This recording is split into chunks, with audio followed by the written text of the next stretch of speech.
Alrighty, we had the game of the week, and this is what it comes down to for the number one seed in the NFC, a divisional matchup of the Detroit Lions at home against the Minnesota Vikings.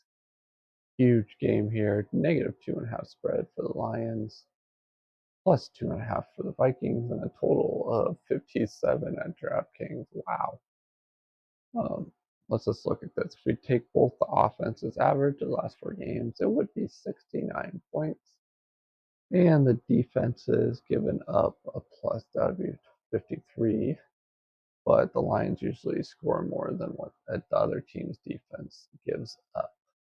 The Lions are definitely really injured on that defensive side and giving up a whopping 32.5 points per game, where the Vikings only giving up 20.5 points per game. But a lot of that has to do is they're really good in the red zone.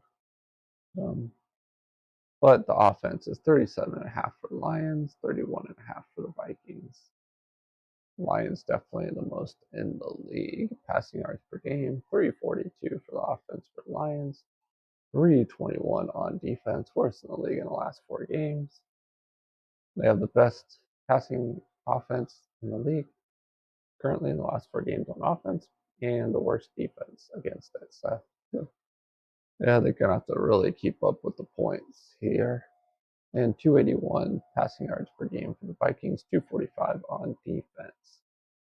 Passing yards will be a problem for both defenses here. Rushing yards per attempt, 3.9 for the Lions, 3.7 for the Vikings on offense. Both are pretty even there. 4.4 on defense, though, for the Lions, and 4.3 for the Vikings defense. They're pretty even on offense, rushing yards for offense and the defenses.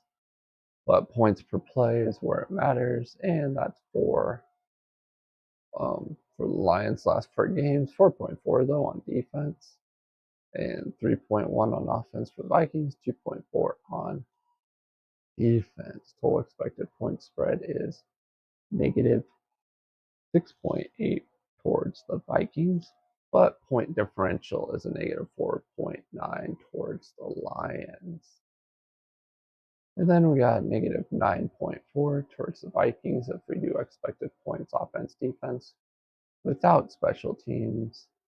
And then if we do just defense, it's -17.8 for the Vikings.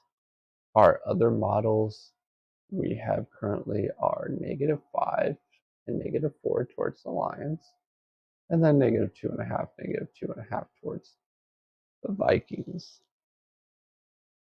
Ooh, this looks like a teaser game for that.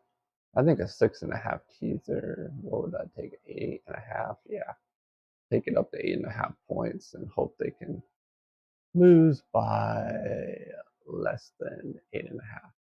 I think that'd be. But if we look at our game cards of simulation, 1,000 games of offense, defense stats, last 4 games, we have a 53.5% chance for the Vikings to win, -2 spread, and a total of a whopping 61.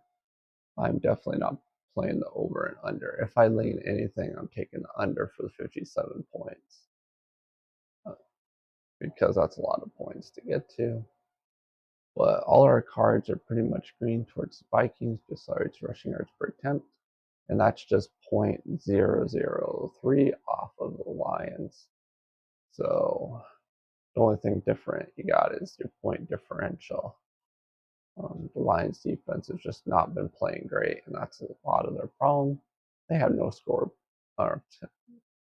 problem scoring, so it should be a pretty high scoring game, unless the Vikings and Brian Flores can get this defense to blitz and get to Goff. But that is a hard thing to do with that offensive line in Detroit. Um, Other than that, I'm just, like I said, going to lean towards that 6.5. Really, you don't even need to make it a 6.5. If you do a 7-point teaser, that would take you up to 9.5. It's either that or a 6-point teaser and get up to 8.5. But I think I'll do a 6-point teaser, find another game to match it up with. That is my current lean at the moment. And if you guys are betting on this game, I wish you luck. My name is Jordy. You've been watching Betman Sports Betting, and I'll see you in the next video.